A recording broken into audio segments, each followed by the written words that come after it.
नमस्कार मित्रों, मैं उमाशंकर जोशी। गुरु मंत्र बूझो तो जाने प्रश्नोत्तरी का आज भाग 9। मित्रों, आज का पहला प्रश्न है सूत्रकारः कः, जिसका पहला विकल्प है पतंजलि, दूसरा विकल्प है पाणिनि, तीसरा विकल्प है मित्रों कात्यायन और चौथा विकल्प है कालिदास। मित्रों, आपको पता ही है कि संस्कृत व्याकरण में त्रिमुनि के नाम से जो 3 मुनि प्रसिद्ध हैं वो हैं पतंजलि, पाणिनि और कात्यायन। यानी कि पाणिनि महोदय के बाद में कात्यायन और कात्यायन के बाद में पतंजलि, ये 3 विद्वान हुए। तो इसमें प्रश्न पूछा गया कि सूत्रकार अर्थात इन जो विकल्प हैं इनमें कौन ऐसा व्यक्ति है जिसने सूत्रों की रचना की। जैसे स्वर्ण का काम करने वाले को स्वर्णकार कहते हैं, चर्म का काम करने वाले को चर्मकार कहते हैं, कुंभ का काम करने वाले को कुंभकार कहते हैं। इसलिए जिसने सूत्रों का निर्माण किया है उसे हम किसके नाम से जानते हैं? सूत्रकार के नाम से जानते हैं। तो मित्रों, इन चारों विकल्पों में जो हमें ज्ञात है कि सूत्रकार, अब प्रश्न यहाँ बनता है कि सूत्र आखिर है कहाँ। तो मित्रों, एक संस्कृत व्याकरण का सबसे बड़ा ग्रंथ है अष्टाध्यायी। इस अष्टाध्यायी में केवल सूत्रों का वर्णन है और इस अष्टाध्यायी ग्रंथ की रचना करने वाले कौन है मित्रों? पाणिनि। तो अब आपसे प्रश्न पूछा गया था कि सूत्रकार कौन है, तो इस प्रश्न का आंसर क्या होगा मित्रों? 2 नंबर पाणिनि। इन पाणिनि महोदय ने अष्टाध्यायी ग्रंथ की रचना की। मित्रों, उसमें 8 अध्याय हैं, एक अध्याय में 4 पाद हैं, कुल 32 पाद हैं, जिसमें लगभग 4000 के आसपास सूत्र हैं। मित्रों, इन सूत्रों में कुछ कमी रह गई, उनको दूर करने के लिए वार्तिक लिखे गए और उन वार्तिकों की रचना करने वाले कौन हैं? कात्यायन। मित्रों, कात्यायन का ही दूसरा नाम है वररुचि। मित्रों, इनके बाद में एक और महर्षि पैदा हुए और वो हैं पतंजलि महोदय। इन पतंजलि महोदय ने महाभाष्य की रचना की, इसलिए इन्हें महाभाष्य कहा जाता है, महाभाष्यकार कहा जाता है। इस प्रकार हम कह सकते हैं कि पाणिनि सूत्रकार हैं, कात्यायन वार्तिककार हैं और पतंजलि महाभाष्यकार हैं। कालिदास संस्कृत साहित्य के सर्वश्रेष्ठ कवियों में एक हैं। मित्रों, आइए अब हम दूसरे प्रश्न की ओर अग्रसर होते हैं। मित्रों, दूसरा प्रश्न है असत्य कथनम अस्ति, अर्थात असत्य कथन है। मित्रों, इसके 4 विकल्प हैं, मातृ प्लस औदार्यम, मातरौदार्यम, सुगण प्लस ईशः, सुगणीशः, हरीश प्लस रम्य, हरिरम्य, गो प्लस अक्ष, गवाक्ष। प्रश्न को देख करके हमें ये समझ में आ गया है कि यह प्रश्न संधि प्रकरण से लिया गया है। मित्रों, संधि प्रकरण से प्रश्न लिया गया है, तो आइए पहले हम इनकी चर्चा करते हैं कि क्या ये चारों हमने जो संधि रूप लिखे हैं ये स्पष्ट हैं या इनमें कुछ अंतर है। अगर ये अंतर है तो इसका मतलब वही कथन क्या हो जाएगा? असत्य हो जाएगा। मित्रों, चर्चा करें तो पहला है मातृ प्लस औदार्य। पहला क्या है मित्रों? मातृ प्लस औदार्य। तो देखिए, मातृ में पहले शब्द का अंतिम वर्ण क्या है? री, और दूसरे शब्द का प्रथम वर्ण क्या है? औ। तो मित्रों, ऐसे हमारे सामने जब परिस्थिति बनी कि री के बाद में औ आ गया, तो हम लोगों ने एक सूत्र पढ़ा इको यणची। इको यणची सूत्र ये कहता है कि इक के बाद में, अर्थात ई, उ, री और री के बाद में यदि क्या हो? अच हो। यदि क्या हो? अच। और मित्रों, ये अच कैसा है? सवर्णी अच है। तो इस ई के स्थान पर य, उ के स्थान पर व, री के स्थान पर र और री के स्थान पर ल हो जाता है। तो मित्रों, हम यहाँ इस री के स्थान पर क्या करेंगे? रे। अब हम जानते हैं कि तय और रे मिलकर के त्रय बनते हैं, तो इस त्रय में औ की मात्रा आएगी और शब्द क्या बनेगा? मात्रौदार्यम। शब्द क्या बनेगा मित्रों? मात्रौदार्यम। लेकिन मित्रों, यहाँ पर शब्द क्या लिखा हुआ है? मातृ प्लस औदार्यम से मातरौदार्यम। तो यानी कि ये जो रूप बना हुआ है ये क्या है? असत्य है, ठीक नहीं है। मित्रों, दूसरा देखते हैं विकल्प, क्योंकि एक ही विकल्प से हम प्रश्न का निर्णय नहीं कर सकते कि ये सही है या गलत है। तो मित्रों, दूसरा विकल्प हम देखते हैं। तो दूसरा विकल्प है मित्रों सुगण प्लस ईश, सुगणीश, सुगण प्लस ईश। तो मित्रों, इसको भी हम समझते हैं। मित्रों, ये जो सुगण प्लस ईश है, मैं यहाँ लिख रहा हूँ, इसको यहाँ समझ सक रहे हैं।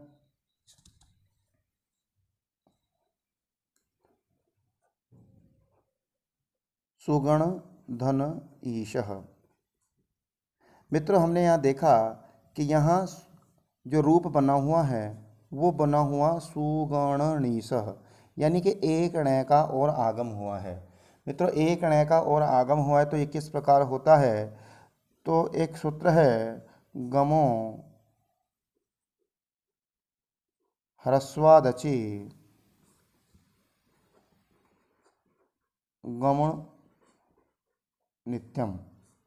ये सूत्र क्या कहता है कि ह्रस्व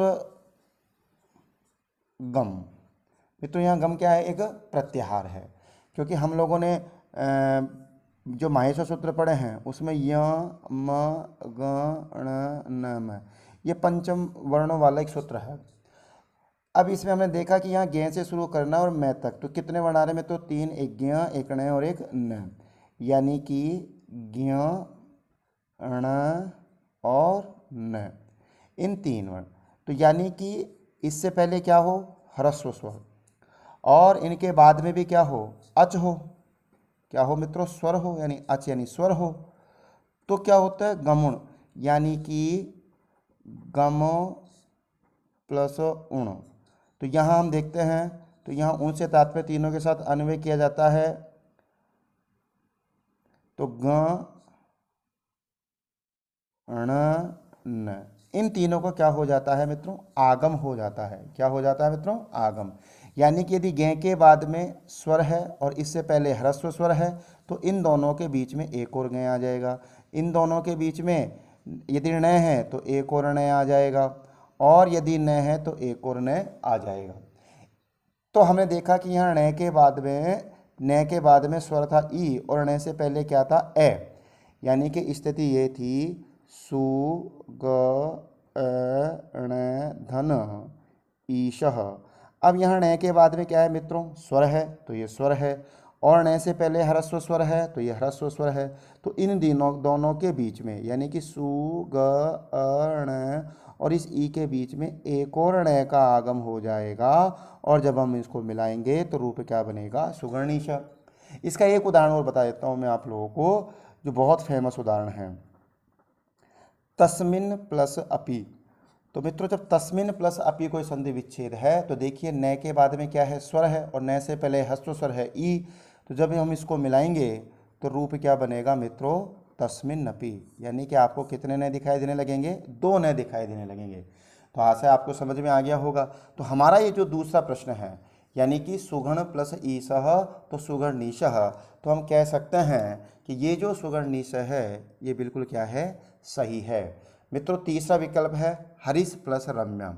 तो हरीश प्लस रम्य, तो इसकी भी चर्चा करते हैं कि ये सही है या गलत है। इन दोनों को आपने देख लिया है, अब आइए चर्चा करते हैं हरीश प्लस रम्य की। तो मित्रों देखिए, हरीश प्लस रम्य, तो यहाँ स के बाद में क्या है, र है, और तो हम लोगों ने कहा है कि स सजुषो रु, इस सूत्र से हम इस स के स्थान पे किसका आदेश कर देंगे, रू का। और मित्रों रू का अनुबंध लोप करने पर शेष क्या बचता है, र, यानी कि स्थिति आपकी बनेगी हरीर प्लस रम्य। जब हरीर प्लस रम्य स्थिति बन जाएगी तो एक सूत्र है रोरी, इस रोरी सूत्र से इस वाले रे का क्या हो जाएगा मित्रों, लोप। रे का क्या हो जाएगा, और लोप। जब रे का लोप होता है तो आप लोगों ने सूत्र पढ़ा है ढ्र लोपे पूर्वस्य दीर्घो अण। ढ्र लोपे पूर्वस्य दीर्घोण सूत्र क्या कहता है कि रे से पहले वाला जो स्वर है, कौन स्वर, कौन कौन से, तो अण। अण से तात्पर्य है ए ई उ। यदि ए है तो वो किस में बदल जाता है मित्रों, आ में। यदि ई है तो वो बदलता है दीर्घ ई में, और यदि उ है तो वो बदलता है दीर्घ उ में। तो स्थिति आपकी बनेगी हरि धन रम्य। तो हम देख रहे हैं कि इस तीसरे विकल्प में हरीश प्लस रम्य से रूप क्या बनेगा, हरिरम्य। तो ये जो हरिरम्य कहा गया है ये बिल्कुल सही कहा गया है। तो मित्रों इसलिए ये वाला तो सही कहा कथन है। मित्रों अंतिम कथन है गो प्लस अक्ष गवाक्ष। तो गो प्लस अक्ष गवाक्ष, तो इसकी भी चर्चा कर लेते हैं हम लोग मित्रों। तो देखिए गो प्लस अक्ष, मित्रों गो प्लस अक्ष, तो ये जो गवाक्ष शब्द कैसे बना, तो स्फोटायन नाम के एक ऋषि थे। स्फोटायन नाम के एक ऋषि थे। उन स्फोटायन नाम के ऋषि का मत है कि कौन सा आदेश होता है मित्रों, अवंग आदेश होता है। यानी कि गो शब्द के बाद में यदि अक्ष शब्द पर में है तो इस ओ के स्थान पे मित्रों कौन सा आदेश हो जाएगा, अवंग। और अवंग का शेष क्या बचता है मित्रों, अव। जब हम इसका वर्ण सम्मेलन करते हैं तो गे में आएगा ए, गे पूरा बनेगा मित्रों। वह ऐसे के ऐसे है ही, आगे अक्ष। अब हम जानते हैं कि ए और ए मिलकर के क्या बन जाता है, दीर्घ, और शब्द क्या बनता है, गवाक्ष। तो गो प्लस अक्ष से, गो प्लस अक्ष से कौन सा शब्द बनेगा, गवाक्ष। तो ये कथन भी हमारा बिल्कुल सही है। लेकिन प्रश्न हमसे पूछा गया है कि असत्य कथनम अस्ति। तो अब हम बता सकते हैं कि असत्य कथन कौन सा है, क्योंकि मात्रोदार्यम में, मातृ प्लस औदार्यम में जो यण संधि है उससे शब्द बनना चाहिए था मात्रोदार्यम। सुगण प्लस ईश से सुगंडीशय बना है, जो बिल्कुल कथन सत्य है। और हरिश प्लस रम्य से हरि रम्य बना है, जो बिल्कुल कथन सत्य है। और यहाँ पर गो प्लस अक्ष से कौन सा शब्द बना है, गवाक्ष, जो बिल्कुल सत्य है। तो अब हम बता पाएंगे कि इस दूसरे प्रश्न का आंसर क्या होगा मित्रों, 1 नंबर, क्योंकि यहाँ असत्य कथन पूछा गया था।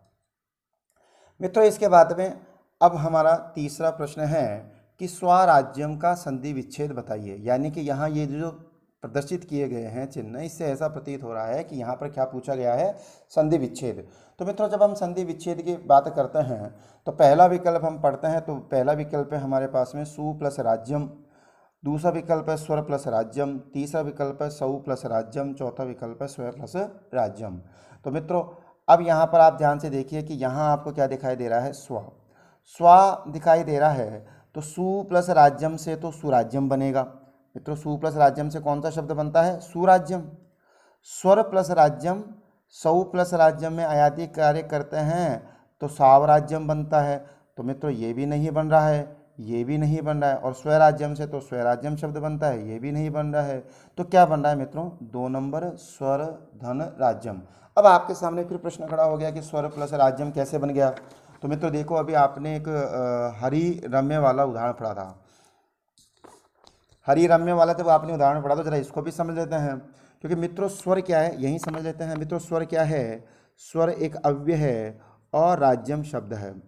अब हमने कहा कि स्वर राज्यम, तो यहाँ रह के बाद में रह आ रहा है, तो रोरी सूत्र से क्या हो जाएगा मित्रों, इस रह का लोप, और ढ्रलोपे पूर्व से दीर्घवर्ण से क्या बन जाएगा, स्वराज्यम।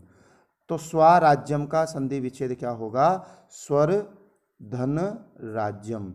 और स्वर धन राज्यम से पूछे तो क्या रूप बनेगा, स्वराज्यम। मित्रों ऐसे ही आप पढ़ सकते हैं कि आपको अंतर्राष्ट्रीय शब्द भी इसी से बनता है, पुनारमते शब्द भी इसी से बनता है, और बहुत सारे शंभु राजते आदि शब्द भी इसी के उदाहरण हैं।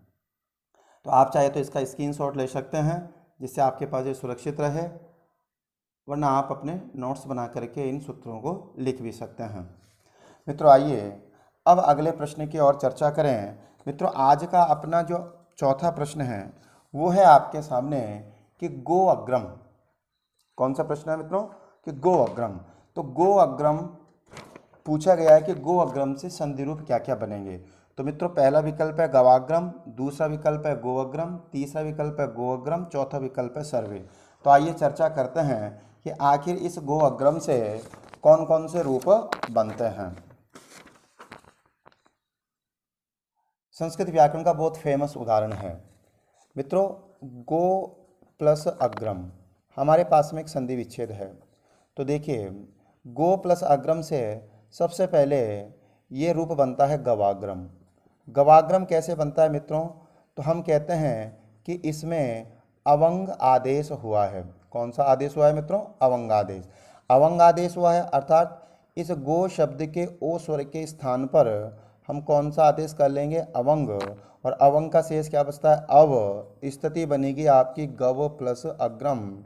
दीर्घ कार्य करने पर आपका शब्द बनेगा गवाग्रम। तो इसलिए अवंग स्फुटायन नस्य से अवंग आदेश भी होता है। मित्रों इस प्रश्न का दूसरा विकल्प है गोअग्रम। तो आइए गोअग्रम कैसे बनता है उसकी चर्चा करते हैं। मित्रों जो गोअग्रम है तो हम ये कहते हैं कि गो प्लस अग्रम, गो प्लस अग्रम। तो गो प्लस अग्रम इस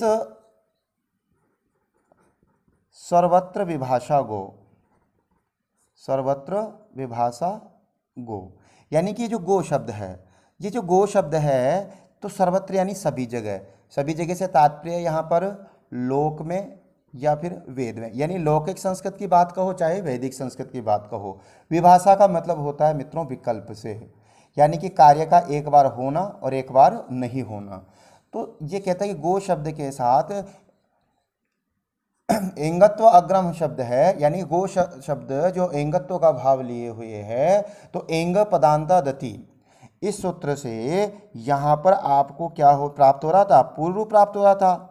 लेकिन आपको क्या करना है कि यहाँ पहले विकल्प से आपको कौन सी संधि लेकर के आनी है, गो प्लस अग्रम, तो सर्वत्र विभाषा गो, इस सूत्र से यहाँ पर कौन सी संधि होती है मित्रों, प्रकृति भाव संधि होती है। और जब प्रकृति भाव संधि होती है तो स्थिति आपकी गो अग्रम यथावत बनी रहती है। ये कार्य विकल्प से होता है, यानी कि एक बार तो गो अग्रम बनेगा, और जब एक बार गो अग्रम नहीं बनेगा तो एंगा पदांता दति, इस सूत्र से आप पूर्व रूप संधि भी कर लेंगे। तो पूर्व रूप संधि भी इसमें हो रही है, प्रकृति भाव भी हो रही है, अवंगादेश भी हो रहा है। तो आपको तीनों दिखाई दे रहे हैं यहाँ पर।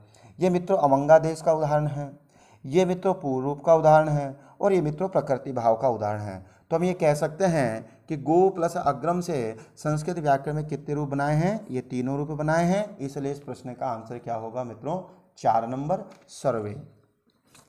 आइए मित्रों आज का अंतिम प्रश्न है, असत्य कथनम वर्तते।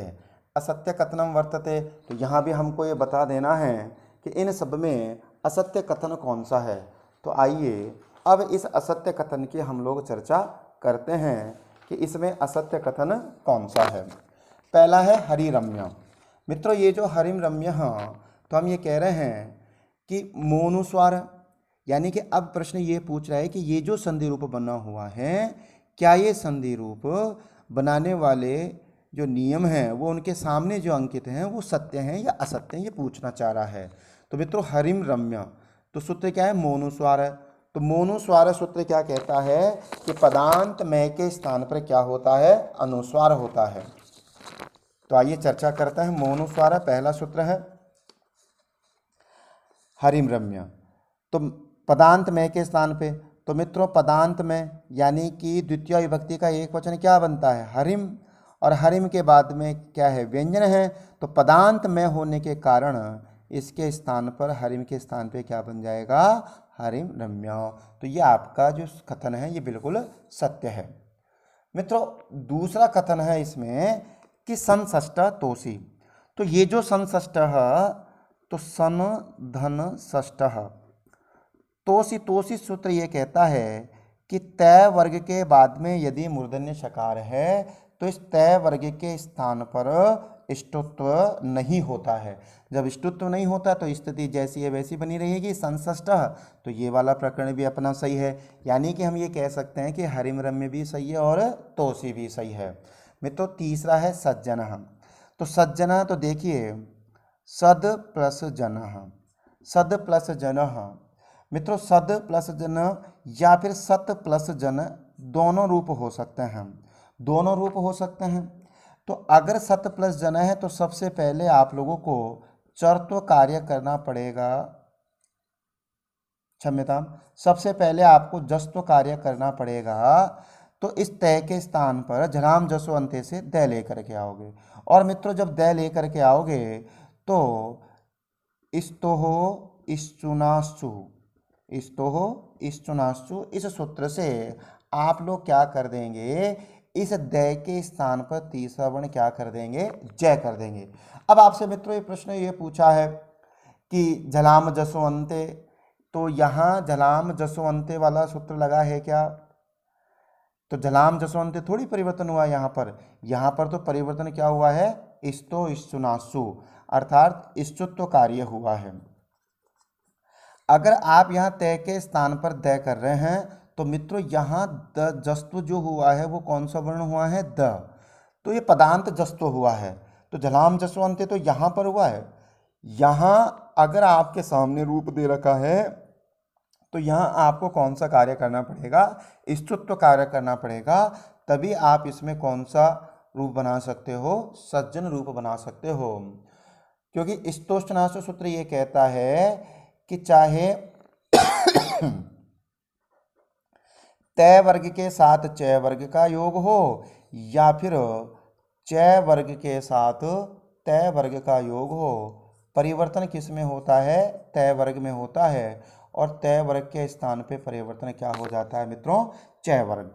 ये सूत्र एक और बात भी बताता है कि दंत सकार के स्थान पर भी तालव्य सकार होता है, यानी कि दंत सकार या तय वर्ग के साथ चय वर्ग या तालव्य सकार का मेल हो, या फिर तालव्य सकार या चय वर्ग के साथ तय वर्ग या दंत सकार का मेल हो, तो इनके स्थान पर से के स्थान दंत सकार के स्थान पर तो तालव्य सकार और तय वर्ग के स्थान पे क्या हो जाता है मित्रों, चय वर्ग हो जाता है।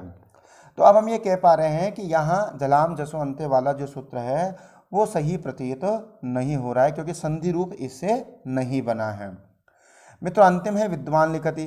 तो विद्वान लिखति जो है, तो विद्वान लिखति की हम लोग चर्चा कर लेते हैं कि विद्वान लिखति तो इस तरीके से विद्वान लिखति रूप है। अब इस विद्वान लिखति का जब हम संधि रूप बनाते हैं तो यहाँ न के बाद में ल है, तो तोरली सूत्र ये कहता है कि तय वर्ग के बाद में यदि ल वर्ण है तो मित्रों इस तय वर्ग के स्थान पे परिवर्तन क्या हो जाता है, ल हो जाता है। तो जब इस तो ये तय वर्ग है, तय वर्ग का वर्ण है न, तो न के स्थान पर परिवर्तन क्या होगा मित्रों, ल होगा। इस न के स्थान पे परिवर्तन क्या हो जाएगा, ल परिवर्तन हो जाएगा। अब मित्रों इसमें सबसे महत्वपूर्ण बात समझने की ये है कि ये जो न के स्थान पर ल हुआ है, तो यहाँ ये जो न है इसका उच्चारण तो मुख और किससे होता है, नासिका से, लेकिन इस लय का उच्चारण केवल मुख से हो रहा है। तो हमें ऐसा लय लाना पड़ेगा जो अनुनासिक होगा, इसलिए यहाँ पर जो लय आएगा वो इस तरीके से आएगा। क्योंकि यवलो द्विधा, यवलो द्विधा, यवलो द्विधा से हम क्या कहते हैं कि यह वल कितने प्रकार के होते हैं, दो प्रकार के। एक यवलो द्विधा, यानी कि यवल कितने प्रकार के होते हैं, दो प्रकार के, एक अनुनासिक और एक अनुनासिक, एक अनुनासिक और एक अनुनासिक। यानी कि एक तो इस तरीके से आपको दिखाई दे जाएंगे यह व ल, केवल इस तरीके से, और एक इस तरीके से यह व ल।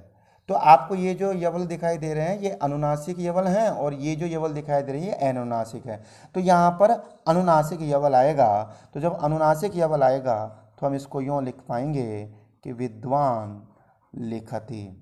इसलिए यहाँ पर भी स्तोरी सूत्र से क्या हो गया है, परसवर्ण हो गया है। तो हम कह सकते हैं कि इस पांचवें प्रश्न में ये जो तीसरा विकल्प है ये स्तुत्व संधि वाला होना चाहिए, जस्तु संधि वाला नहीं होना चाहिए। तो इस प्रकार हम स्पष्ट कर पाएँ। तो मित्रों आशा है कि आज की प्रश्नोत्तरी आपको बहुत पसंद आई होगी। अगर आपको ये वीडियो अच्छे लगते हैं तो आप इसे लाइक और शेयर करना ना भूलें। जयतु संस्कृतम, जयतु भारतम।